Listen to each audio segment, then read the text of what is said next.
আল্লাহর বান্দা ইমাম যখন লাশটাকে ধরে কেবলার দিকে ঘুরানোর চেষ্টা করে, ওই সময় মৃত ব্যক্তি চিৎকার করে ডাক দেয়, বলে ইমাম,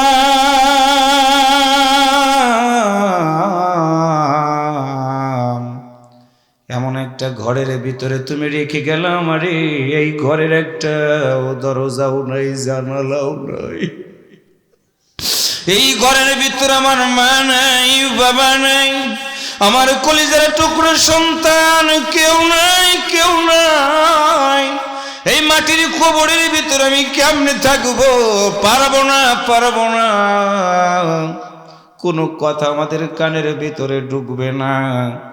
বাজার থেকে বাঁশ কেটে ঢাউট দিব, তালাই বিছাবো, সূরা তোহার 55 নম্বর আয়াত তেলাওয়াত করে 3 মুষ্টি মাটি আমরা দিব। সবাই বলবে কবর ছেড়ে দাও। মৃত ব্যক্তি বলবেন না রে আল্লাহর বান্দারা, কবর যদি ছেড়ে দাও একটু পরেই তো আল্লাহর ফেরেশতারা এসে আমারে প্রশ্ন করবে, কি জবাব দিব আমি? জবাব যদি আমি দিতে না পারি, আলেমরা বলে দিয়েছে রাসূলের হাদিস, ফেরেশতারা জবাব যদি দিতে না পারি, ফেরেশতারা আমার কবরের মাটিগুলো কেমন জোরে চাপ দিবে, এক পাজরের হাড় ভেঙ্গে আরেক পাজর দিয়ে বেরিয়ে যাবে। দুনিয়ার মানুষগুলো বাঁচাও বাঁচাও বলে চিৎকার করবে। ও আল্লাহর বান্দারা, কেমন করে রেখে যাবে আমাকে কবরের ভিতরে? তাফসীর মাহফিলের আয়োজন যারা করেছেন, কোরআন শুনতে যারা এসেছেন, পায়ে ধরে বলে গেলাম, আলোচনার আলোকে সিদ্ধান্ত নিতে হবে, যতদিন বাঁচবো কোরআনের বিরোধী কোনো কাজ করব না, কোরআনের আইনের সাথে দ্বিমত পোষণ করব না। লাভটা কি?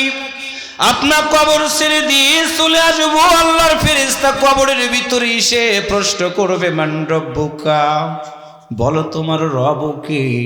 কোরআনের সাথে যারা জীবন চালান মনে রাখবেন, ওই কবরের ভিতরে মা নাই, বাবা নাই, বন্ধু বান্ধব কেউ নাই। কোরআনের সাথে যাদের সম্পর্ক, যারা বলেন ইন্নাল্লাহ রব্বি, নিশ্চয় আমার রব হলো আল্লাহ, ওই কবরের ভিতরে প্রশ্ন করা মাত্র এই কোরআন পাখি হয়ে আপনার কবরের ভিতরে পাখি হয়ে আপনার বুকের উপরে বসে থাকবে। আল্লাহর ফেরেশতারা বলবে, আল্লাহর বান্দা, তোমার কবরের ভিতরে একটা পাখি এসে গেল, কি নাম পাখির? কোরআন জবাব দিবে, আমি কোরআন এসে গেছে আল্লাহর এই বান্দার কবরের ভিতরে। ফেরেশতারা বলবে, কেন এসেছো? আল্লাহর কোরআন বলবে, এই বান্দা যতদিন বেঁচে ছিল কোরআন মেনেছে, কোরআন কেন্দ্রিক জীবন যাপন করেছে। ফেরেশতারা বলবে, তাহলে তুমি কি চাও বলো? আল্লাহর কোরআন ডাক দিয়ে বলবে, আল্লাহর কাছে কি বলবা?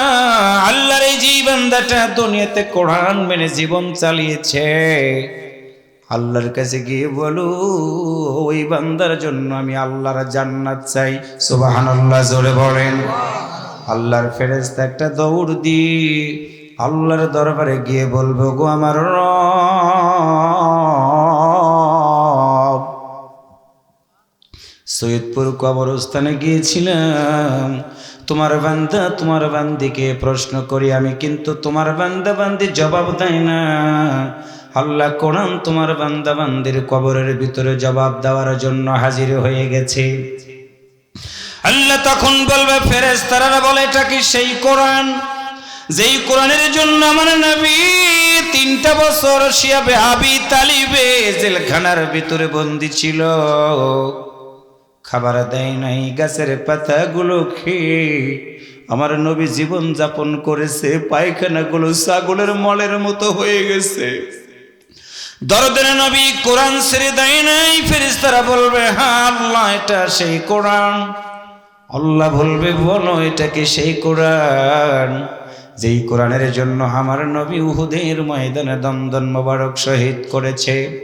মাথার ভিতরে নবীর হেলমেট ভেঙে গিয়েছে, গোটা বডিটা রক্তাক্ত হয়ে গেছে, পাহাড়ের গর্তের ভিতরে দরদের নবী পড়ে আছে, কোরআন ছেড়ে দেয় নাই। ফেরেশতারা বলবে, হ্যাঁ আল্লাহ বলবে তোমরা কি বলবে না এটা কি সেই কোরআন আমার যেই নবী কোরআনের জন্য তাইফের ময়দানে কাফেরদের পাথরের আঘাতকে গোটা বডিটা কত বিক্ষত হয়ে গেছে। ফেরেশতারা বলবে হ্যাঁ। আল্লাহর কোরআন বলবে আল্লাহ শুধু তাই না, তোমার এই বান্দাটা দুনিয়াতে কোরআন মানতে গিয়ে সৈয়দপুরের মাহফিলের দিনে সবাই ঘুমিয়েছিল, অনেকে মেলাতে ছিল, কিন্তু তোমার কিছু বান্দা বান্দি কোরআন শুনতে গিয়ে মাজায় ব্যথা লেগে গেছে, শরীরে শীত লাগার পরেও তোমার বান্দা বান্দিরা তোমার কোরআনের মাহফিল থেকে দূরে সরে যায় নাই। কোরআনের কথা শুনে তারা চোখ বেয়ে বেয়ে পানিগুলো ছেড়ে দিয়ে কেঁদে দিয়েছে। আল্লাহ তাআলা বলো তোমার এই বান্দাগুলোকে আজকে তুমি মাফ করে দিবে কিনা বড়। আমার আল্লাহ তখন ডাক দেয়া বলবে আমি বলেছিলাম লা তাকনাতু মির রাহমাতিল্লাহ, নিরাশ হয়ে যাবে না। আল্লাহ তখন ডাক দেয়া বলবে ফেরেশতারা আমার জাতির কসম,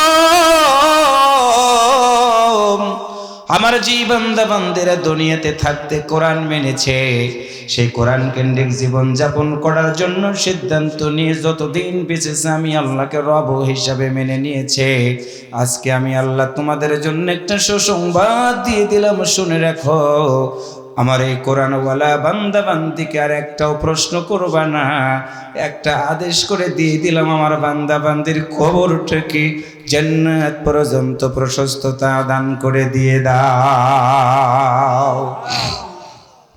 ইন্নাল্লাহ রাব্বি ওয়া রাব্বুকুম ফা'বুদুহু হাদা সিরাতুম মুস্তাকিম।